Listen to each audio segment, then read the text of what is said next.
নমস্কাৰ বন্ধুসকল, মই ডাক্তৰ ঋষিকেশ নাথ। আজি এটি গুৰুত্বপূৰ্ণ বিষয়ৰ ওপৰত আলোচনা কৰোঁ। এণ্টিবায়'টিক ৰেজিষ্টেঞ্চ হয়নো কি বা এণ্টিবায়'টিক ৰেজিষ্টেঞ্চ হোৱাৰ ফলত আমাৰ কেনেধৰণৰ ক্ষতি হ'ব পাৰে তাৰ বিষয়ে আমি আজি ভিডিঅ'টোত আলোচনা কৰিম। আহক ভিডিঅ'টো আৰম্ভ কৰোঁ।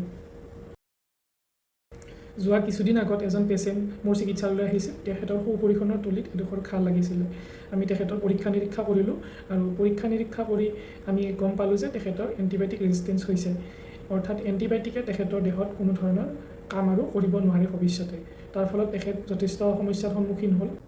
আমি পেচেণ্টজনৰ যেতিয়া হিষ্ট্ৰী ল'লোঁ, আমি গম পালোঁ যে তেখেতে অপ্ৰয়োজনীয়ভাৱেও এণ্টিবায়'টিক বহুত গ্ৰহণ কৰিছিল।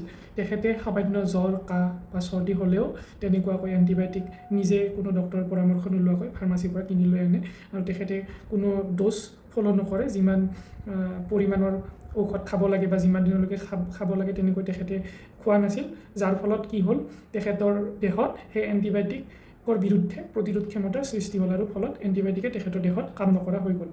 আৰু আমি তেখেতক প্ৰাথমিক চিকিৎসালয় লেভেলত যিখিনি চিকিৎসা দিব পৰা আছিল সেইখিনি দি পেলাই তেখেতক উপযুক্ত চিকিৎসাৰ বাবে হায়াৰ চেণ্টাৰলৈ প্ৰেৰণ কৰিলোঁ। গতিকে এই এণ্টিবায়'টিক ৰেজিষ্টেঞ্চ সমস্যাটোনো কেনেধৰণে সৃষ্টি হয় সেই বিষয়ে আমি আজি গম পাম। সহজ ভাষাত ক'ব গ'লে এণ্টিবায়'টিক মানে হৈছে এনে এবিধ ঔষধ যিয়ে আমাৰ শৰীৰত থকা বেক্টেৰিয়াসমূহক ধ্বংস কৰে। অৰ্থাৎ আমাৰ শৰীৰত যদি ৰোগ সৃষ্টিকাৰী বেক্টেৰিয়া প্ৰৱেশ কৰে, সেই বেক্টেৰিয়াসমূহক এণ্টিবায়'টিক ঔষধে ধ্বংস কৰে।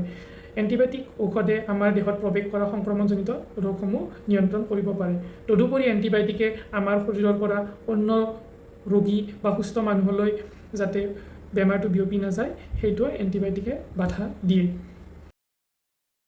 গতিকে আমি বুজিলোঁ যে এণ্টিবায়'টিক হৈছে এবিধ অস্ত্ৰ, যাৰ জৰিয়তে আমাৰ শৰীৰত প্ৰৱেশ কৰা অপকাৰী বেক্টেৰিয়াসমূহ আমি ধ্বংস কৰিব পাৰোঁ। কিন্তু এই অস্ত্ৰবিধো যদি আমি সঠিকভাৱে প্ৰয়োগ নকৰোঁ, বেক্টেৰিয়াসমূহেও এই অস্ত্ৰৰ বিৰুদ্ধে ৰক্ষা কৱচ স্থাপন কৰে, যাক আমি এণ্টিবায়'টিক ৰেজিষ্টেঞ্চ বুলি কওঁ। আমি যেতিয়া অপ্ৰয়োজনীয়ভাৱে এণ্টিবায়'টিক গ্ৰহণ কৰোঁ অথবা আমি সময়মতে এণ্টিবায়'টিক গ্ৰহণ নকৰোঁ অথবা আমি যিমান পৰিমাণে বা যিমান দিনলৈকে এণ্টিবায়'টিক খাব দিয়া হয় সেই হিচাপে আমি নাখাওঁ, তেতিয়া মানে আমাৰ শৰীৰত থকা বেক্টেৰিয়াসমূহে সেই এণ্টিবায়'টিকৰ বিৰুদ্ধে প্ৰতিৰোধ ক্ষমতা স্থাপন কৰে। সহজ ভাষাত ক'বলৈ গ'লে আমাৰ দেহত থকা বেক্টেৰিয়াসমূহ ধ্বংস কৰিবৰ বাবে আমাৰ শৰীৰত এক নিৰ্দিষ্ট পৰিমাণৰ এণ্টিবায়'টিক আমাক নিৰ্দিষ্ট সময়ৰ অন্তৰালৰ বাবে প্ৰয়োজন হয়। তাৰ বাবে এণ্টিবায়'টিকৰ ড'জ বনাই দিয়া হয়।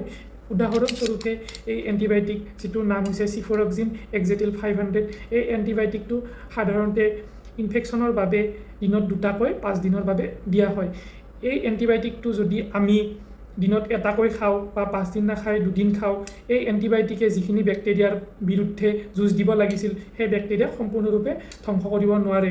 পৰৱৰ্তী সময়ত যিখিনি বেক্টেৰিয়া বাচি যায় সেই বেক্টেৰিয়াসমূহে এই এণ্টিবায়'টিকৰ বিৰুদ্ধে ৰেজিষ্টেঞ্চৰ সৃষ্টি কৰে। ফলস্বৰূপে এই এণ্টিবায়'টিকটো আমি যেতিয়া পৰৱৰ্তী সময়ত ব্যৱহাৰ কৰোঁ, এই এণ্টিবায়'টিকটো আমাৰ শৰীৰত কাম নিদিয়া হয়। আমি এণ্টিবায়'টিক ৰেজিষ্টেঞ্চটো কেনেকৈ নিয়ন্ত্ৰণ কৰিব পাৰিম? এণ্টিবায়'টিক ৰেজিষ্টেঞ্চ নিয়ন্ত্ৰণ কৰিবৰ বাবে আমি অপ্ৰয়োজনীয়ভাৱে ঔষধ গ্ৰহণ কৰিব নালাগিব।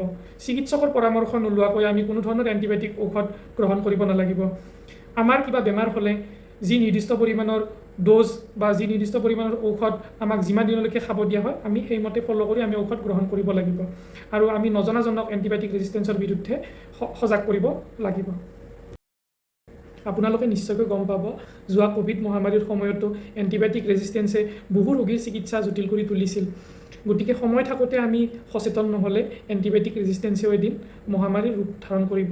গতিকে সময় থাকোঁতে আমি সজাগ আৰু সচেতন হৈ আহক এণ্টিবায়'টিক ৰেজিষ্টেঞ্চ আমি নিয়ন্ত্ৰণ কৰোঁ আৰু এখন সুস্থ সমাজ গঢ়ি তোলোঁ। ধন্যবাদ।